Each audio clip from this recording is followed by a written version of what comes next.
inside the Great Lakes Honda City Studios. It's time to jump into the ingredients to success, proudly presented by Avicolli's.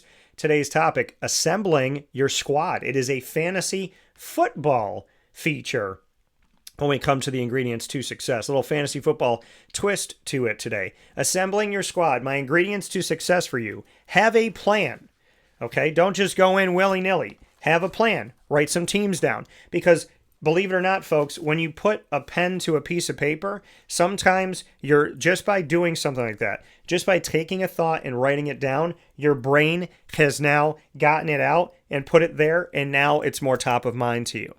Instead of just having it inside of your brain with everything else that's in there, you take it out, you write it down, and now all of a sudden you can look at it, and it's out of your brain, it's onto the paper, and now that's how I feel, at least. When I write down thoughts, then they're out of my brain, and I feel like now they're easier to access, easier to go to. I take that information, I put it down, and now I have it in front of me. So I would say assemble your squad by doing your research, taking some time.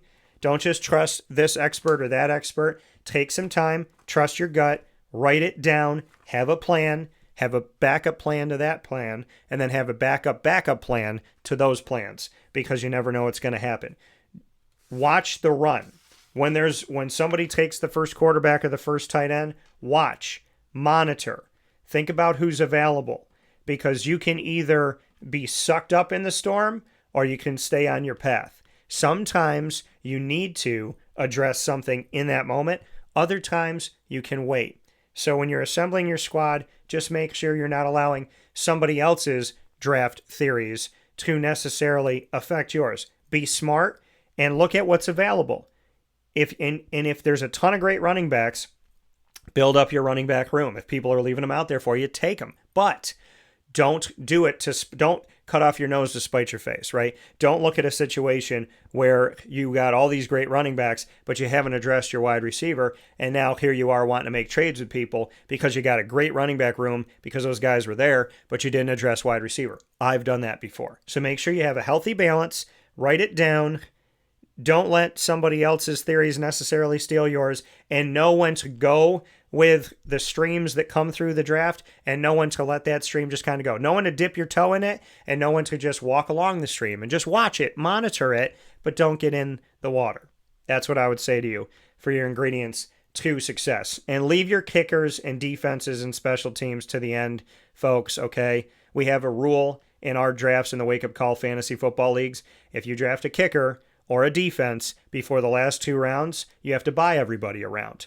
I don't really drink, but you still got to buy me a soda. So with that being said, or a sweet tea, make sure that you take these into your draft. If you need any help, you can always reach out to me on Facebook at WakeUpCallDT, X at CallDT, and Instagram at WakeUpCall_DT. The Fantasy Football Power Hour will officially be back at its rightful spot Wednesdays at 10 a.m. Eastern Time, proudly presented by the Wildcat Sports Pub to you every single week coming up, and we appreciate you being with us.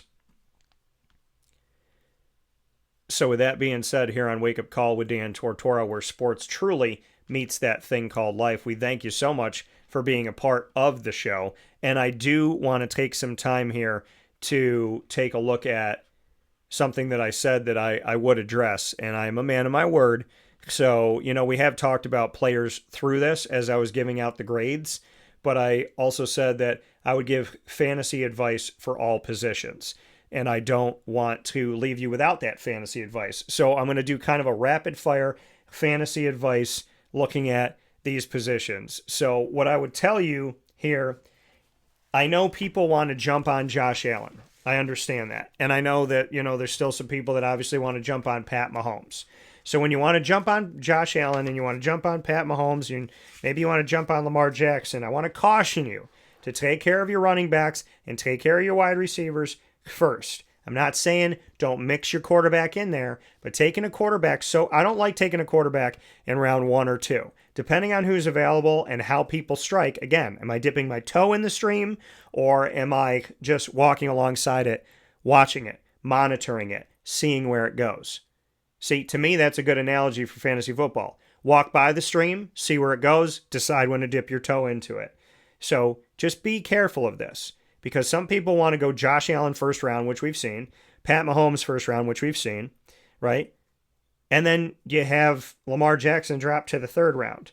So I feel like the way that drafts have gone that I've experienced, you probably got to get your quarterback somewhere between the end of the second round, top of the third. So end of the second, top of the third. But depending on how some of these drafts go and people that go early, it depends on how much you value that, right? In our leagues, quarterbacks used to get 4 because that was the old standard scoring.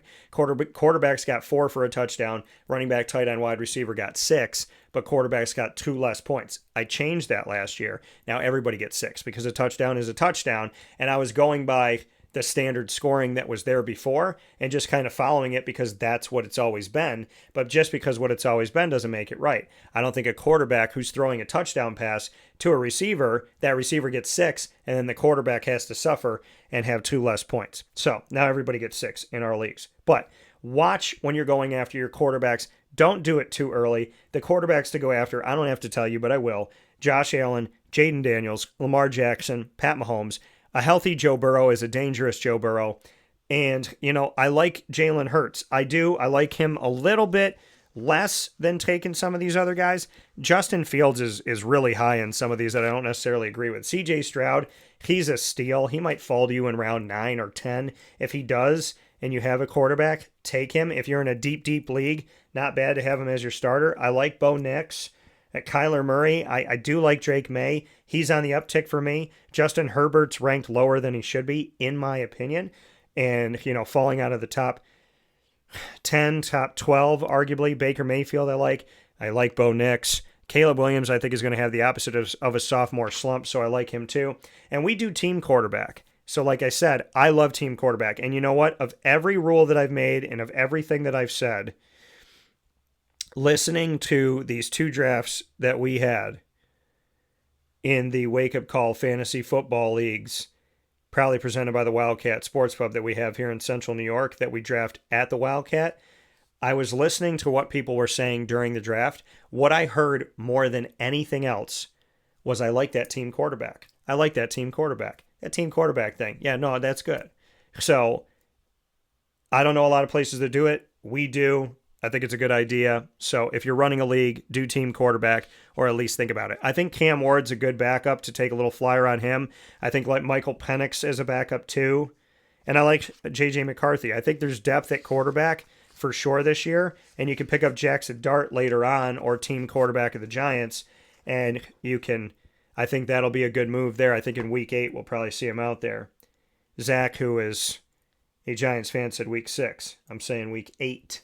And we'll see what happens. Now, Bijan Robinson being above Saquon Barkley and Christian McCaffrey being above Saquon Barkley, I disagree with that. I like Saquon and Derrick Henry still as they were the leads coming out of last year. They're leads going into this year for me. I like Bijan. Hopefully Michael Penix can finally get that offense moving. Christian McCaffrey, he's got to stay healthy, right? You bring in Brian Robinson Jr. for a reason. You have Isaac Guerrero for a reason. So I'm not really sold on the Christian McCaffrey. That's why I stayed away from him. I'm not really sold on Jonathan Taylor either. I am excited for Jonathan Taylor, and I know he's coming off a season where he had over 1,000 yards, 1,431 to be exact, and he had 11 rushing touchdowns. I'm just kind of back and forth with what that... Now, Colts always seem to figure it out. They'll take guys that maybe you're not a fan of, and, or maybe you think is going to be good or wasn't good on another team, like a Daniel Jones, and they can show up. Look at Joe Flacco and what Joe Flacco, does. I mean, Joe Flacco's good wherever he goes, but maybe that's not the best example. But when you go to the Colts, sometimes these guys resurrect themselves. So I do like Jonathan Taylor. I just like some guys a little bit more. Joe Mixon, we'll see, right? A healthy Joe Mixon can be a dangerous Joe Mixon. Jahmyr Gibbs, David Montgomery, these 2 guys got to be on your mind. Devon Achane, he's got to be on your mind too. I think he's a good guy. I don't want him to be my number 1 lead back necessarily. In a deep league, it's okay, but I'd like him to be my number 2. I like Kyron Williams, best guy out of Notre Dame at running back in a long time. Kenneth Walker III, I'm happy other people are high on him. I have been. I like Breece Hall. I think he'll work good with Justin Fields. If Justin, works kind of an option type of thing where he can run or he can pitch it. James Cook, I like James Cook. I'm happy he got his extension. Let's see what he looks like here. James Conner, Josh Jacobs, dangerous guys. Bucky Irving, another guy. Rashad White, don't forget about him, but I like Bucky Irving. Is this a year he takes it over for real? And then, Aaron Jones Sr. for Minnesota. I do like him. I like DeAndre Swift. Isaiah Pacheco. People aren't as high on him. I'm a little bit higher on Isaiah Pacheco. And then Quinshon Judkins. I'm excited to see what he's going to do as a rookie with the Browns. I think that he could be another steal for some people, as well as RJ Harvey and Travion Henderson for the Patriots. I think all three of those teams, the Browns with Judkins, the Broncos with Harvey, and the Patriots with Henderson, and definitely Harvey and Henderson, even I lean a little bit more onto them than I do on Judkins as being the dominant lead backs as rookies. Tank Bigsby, let's see what they do with Travis Etienne. I do like Tank. If they drafted Bias Schultuten, so that could be the final straw in trading away Travis Etienne Jr. We'll see what happens there. Cam Skattebo, I'm high on him too. I do like him with the Giants and him potentially being the lead back. Najee Harris, I think, is a steal because some people are looking down on him coming off of his time with the Steelers and now being on the West Coast with the Chargers. We'll see what he's got here. Zach Charbonnet, people forget about Charbonnet, but, Kenneth Walker III, I think, that's the lead back there. Jordan Mason's a little sneaky guy to look at, too, with Minnesota. And then in Dallas, somebody's got to show up, right? You hope. Last year, they were the only one of 32 NFL franchises that I believe went into the season with no dominant, this is our number one running back. And this year, I feel like it's the same. So Miles Sanders, Javonte Williams, who's the guy? Who takes over? We'll see. A healthy Miles Sanders, I think, can take over, but Javonte Williams, this is his opportunity to show himself and what he has. Will Shipley, I think he's a little sneaky guy there. Justice Hill and Keaton Mitchell, both of them healthy in a Ravens offense that leans on the fact that they got a lot of guys that can run the ball. That's something to look to. And we'll see what Sean Tucker can do, former Syracuse guy, with the Bucs. Will he stay with the Bucs and will he continue to do his thing? That I'm excited to see. And then as far as the receivers go, I mean, Jamar Chase, I don't have to tell you. Malik Neighbors, people are really high on him. It's funny how they're like, who's going to be the guy to get him the ball, but they're really high on Neighbors. I think maybe people expect Dart's going to come in early and be there. I still think that Russell Wilson or Jameis Winston was brought there. Basically, you bring them both there rather cheap. You bring the two guys in, and you see who ends up being the dominant guy. They both can teach. They're both seasoned vets. Russell Wilson's won a championship in the NFL. Jameis Winston's won a championship in college, the last BCS title before the college football playoff.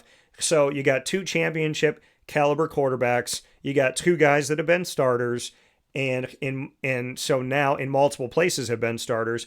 So now you see which one works out, and then you wait a few weeks, and whoever has a quarterback issue, a struggle, the guy that they have is not the guy that they want, somebody gets hurt, they're going to deal one of those guys, keep the other one for a few more weeks, have him be the starter, then move into Jackson Dart and have that guy be there with a clipboard to help Jackson. So I still think that plan was bring in Russell, bring in Jameis, get those two vets, have them work with Jackson Dart, and then let one of them go as trade bait. So when somebody needs a quarterback, we give you a seasoned vet, we get something we need, we still have Jackson. That's what I think is going to happen. You heard it here. So, but yeah, CeeDee Lamb, can Dak be consistent? That's why I stayed away from him. Nico Collins, man, if the guy stays healthy, he's dangerous. Back-to-back 1,000-yard seasons after having a season of under 500 yards. Justin Jefferson, I don't know why people are worried about. I guess there's a question of, will J.J. McCarthy stay healthy? God bless that he will. I hope so. A.J. Brown, I like him. He's fallen in some of these. Drake London, supposed to be the dominant guy. Can him and Pitts and Mooney get the ball from Michael Penix? I think Michael Penix is going to make this an electrifying offense in Atlanta. Brian Thomas Jr., it's funny how people don't believe in Jacksonville or Trevor Lawrence, but they believe in Brian Thomas to draft him so high. I like Brian Thomas Jr.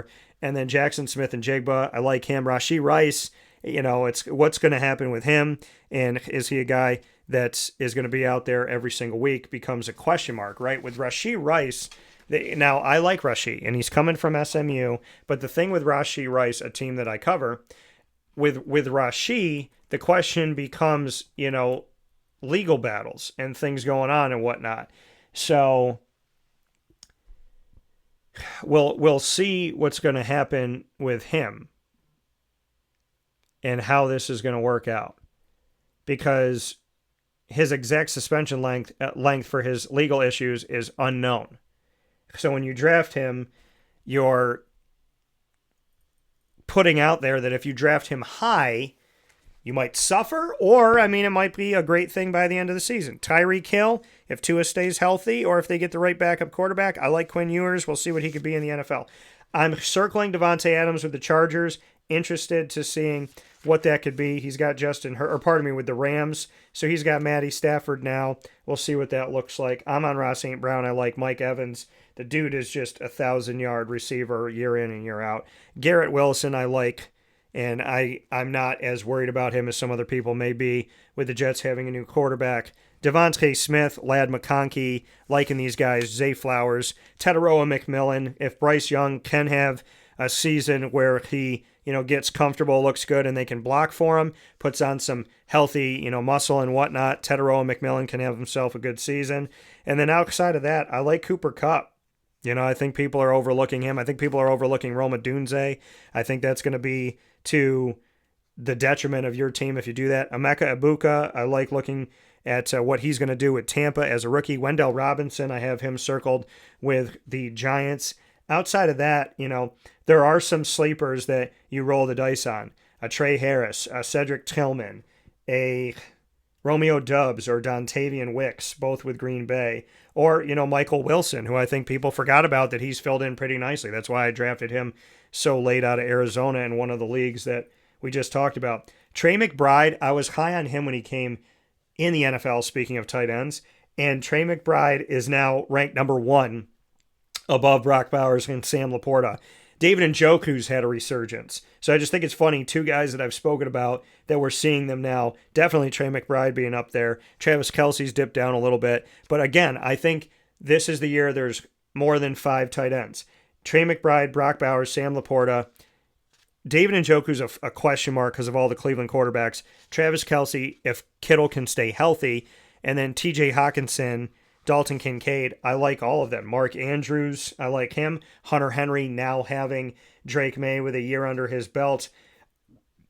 I like Pat Freiermuth and Evan Engram, I'm a huge fan of, and Jake Ferguson. And then Tyler Warren, if the Colts quarterbacks key in on getting him the ball. And, Chigoziem Okonkwo, he did some good things. Now he's got Cam Ward as his quarterback.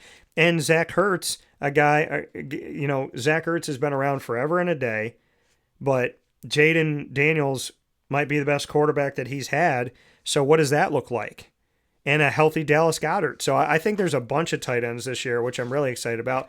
And then with defenses, either think of streamlining a defense and special teams, which means look at who they're playing each week and then adjust, or do what I did this year, which was something that was different here for me. I looked at strength of schedule, and I looked at, like I said, what teams are playing the worst.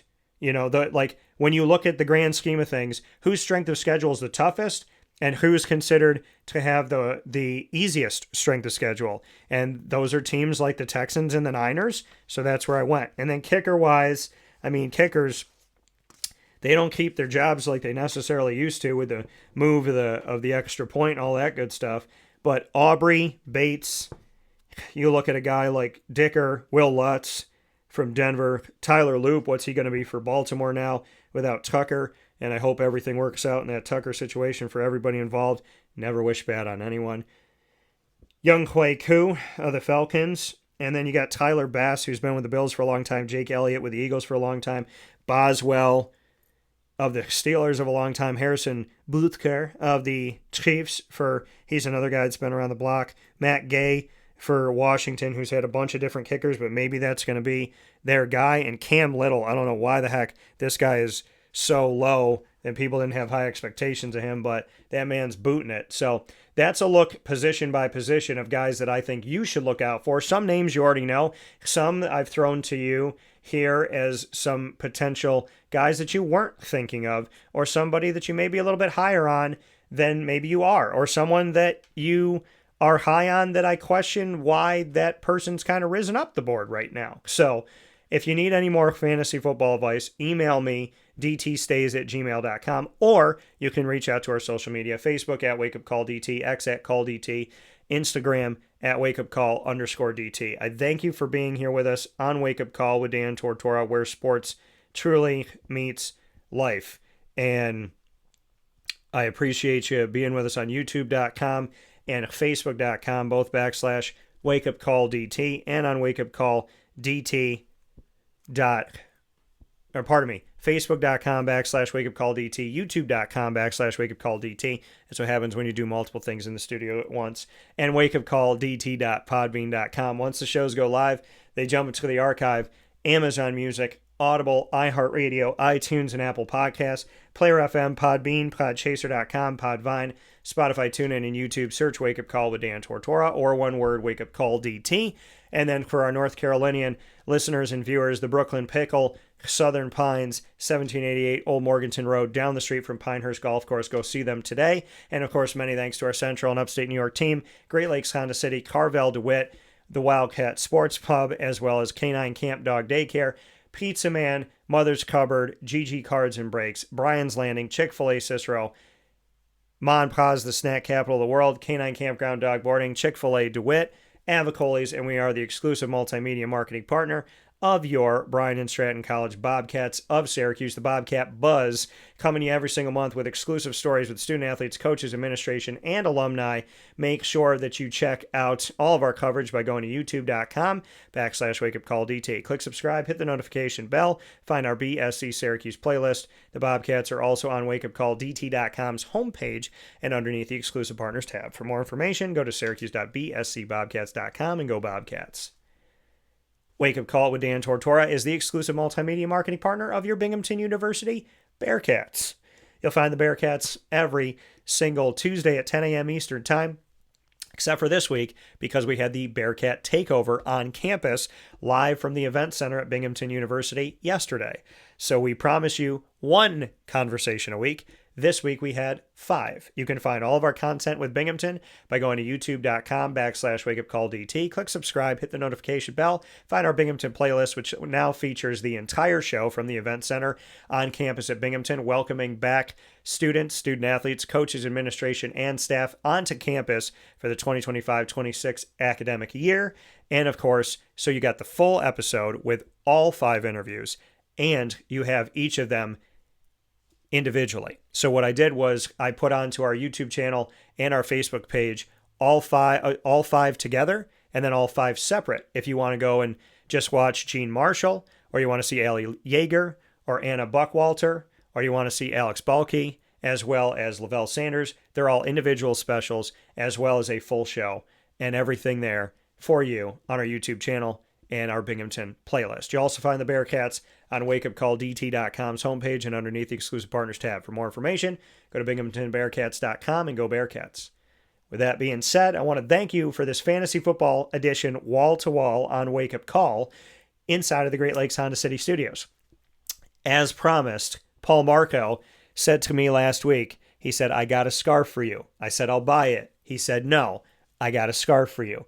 Well, when I went to Binghamton University yesterday, I got to see Paul Marco, the head coach of the men's soccer team, and he gave me the scarf, and I promised him it would be visible in the studio today. It is the first scarf that you can see on camera. There will be others added here, but our Binghamton University scarf right there, courtesy of Paul Marco and the men's soccer team. From the Great Lakes Honda City Studios, go see Great Lakes on 7140 Henry Clay Boulevard in Liverpool, New York. Let them know that DT sent you. They're there Monday through Saturday, and you can see their full array of inventory by going to GreatLakesHondaCity.com, Facebook at WakeUpCallDT, X at CallDT, Instagram at WakeUpCall_DT. Murph will be with me tomorrow as we mixed up this week a little bit, changed up some things. So we'll have a Murph Monday on a Wednesday. So Murph will be with me tomorrow to talk about baseball, football, as well as getting ready for the Marywood Fantasy League that him and I will be going up against each other and others. And that draft's going to be tomorrow night. So we'll talk going into the draft, and we'll get into sports cards as well. With that being said, I hope you have a wonderful, beautiful day. And as always, here on Wake Up Call and everywhere, God bless, no stress. Do your best. We'll talk soon. Stay safe and be good to each other and yourself.